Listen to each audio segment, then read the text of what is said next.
guys, welcome back to my channel, Ticking Together.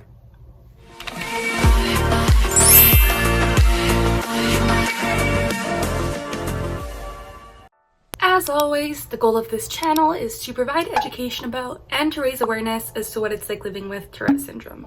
In today's video, we are going back to talking about the graphia phenomenon and focusing mainly on coprographia. For those of you that haven't seen my last two videos on echographia and palagraphia, I will link them up there and I would encourage you to watch them if you experience any form of handwriting or writing tic, or even if you just want to learn about it. So, let's talk coprographia.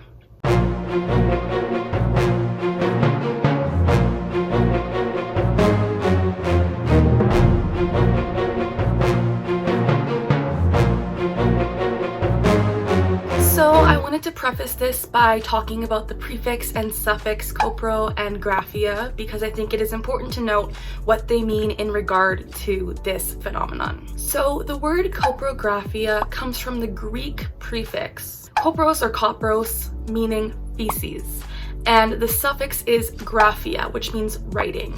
So coprographia means feces writing. Now, I want to make something clear. This has nothing to do with feces or poo, but coprographia is dedicated to vulgar things and things that are not socially acceptable. So in the way that feces is not something that is very socially acceptable to talk about or say, the things that are written in coprographia are also very socially unacceptable. So coprographia is the involuntary writing or drawing of, as I just said, socially unacceptable things. So this can be vulgar writings, violent drawings, anything that is just very not in the norm of what should be, anything that is violent, anything that is vulgar, anything that is obscene. And I want to make it clear that this is all very, very involuntary. So people with Tourette syndrome or tic disorders that experience coprographia are doing these drawings or writings without actually meaning to, because all tics are very involuntary and they are not always in our control. So this stuff you're seeing me doing right now, they are tics and I can't control them.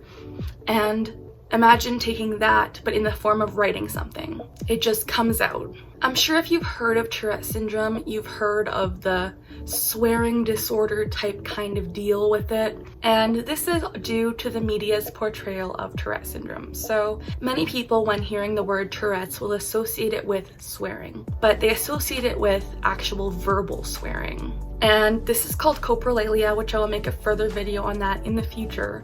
But coprographia is basically the same thing, just in written form. So it can be written, typed, traced, drawn, basically anything that involves like putting a pen to paper or putting words on a screen or drawing images, like those can be forms of coprographia.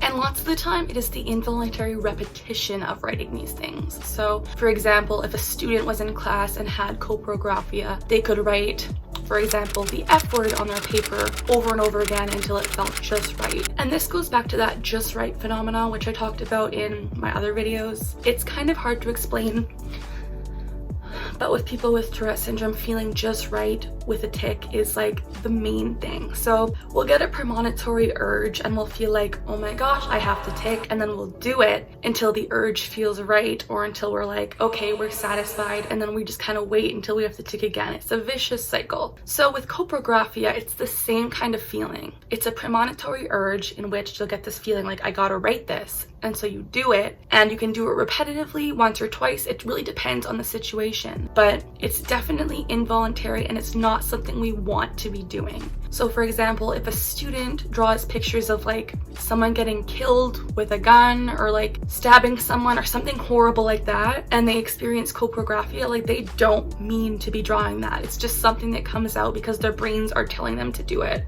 And I want to make it clear, like, this is not our own thoughts. In the age of technology with like phone keyboards and computer keyboards, it's more common to experience coprographia in typing form. And so, for example, someone with Tourette syndrome or a tic disorder that experiences this might have to type a swear word in their messaging chat or in their phone notes. Like, it really is involuntary and it happens whenever. So it's important to note that coprographia is just the same as any other tic. It's not something we want to do. It just happens and it comes out, and although it is vulgar and obscene, we don't mean it. So please don't think people with Tourette syndrome are awful human beings, because we genuinely don't mean these things. I'm gonna make a further video on it, but there is also a phenomenon of coproskepsy, which is the mental form of this. And basically, coproskepsy can lead into coprographia, which means, like, if you're thinking a swear word in your head over and over again, which I do experience,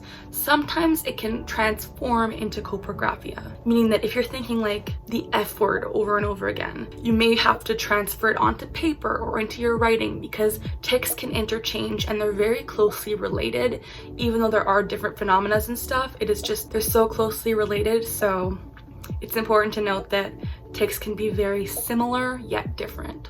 It's basically a compulsion to write down things that you don't mean. It's hard to explain because with tics, they're always involuntary and they're always like unpredictable.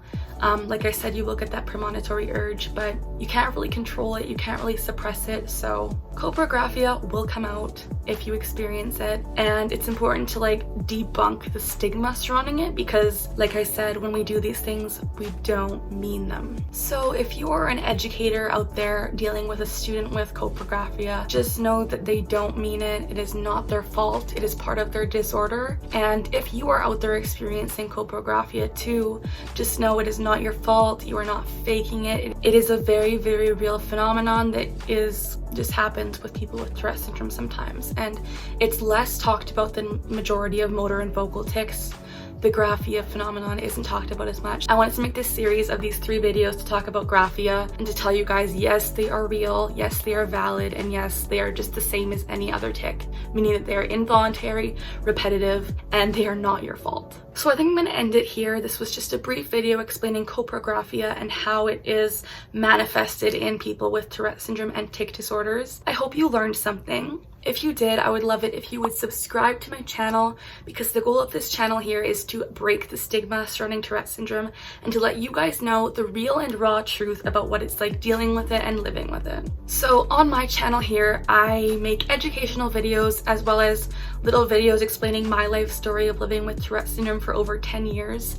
And I would really appreciate it if you would stay tuned by subscribing and clicking the notification bell and all that YouTuber jazz. Again, if you learned something, I would love it if you would give this video a thumbs up and leave a comment down below saying hi, telling me what you want to see in future videos, or letting me know if you experience coprographia or any other of the graphia phenomenon tics that I talked about in my past 3 videos. And if you do, just know you're not alone. I also want to remind you guys before I go that I have an Instagram account @TiccingClock, and my DMs are always open if you want to ask me any questions about Tourette syndrome related stuff, tic related stuff, or anything about graphia symptoms. Just let me know. I will try my best to respond to everyone, and yeah. As always, we're learning together, we're laughing together, and we're ticking together. Have a great night. Bye.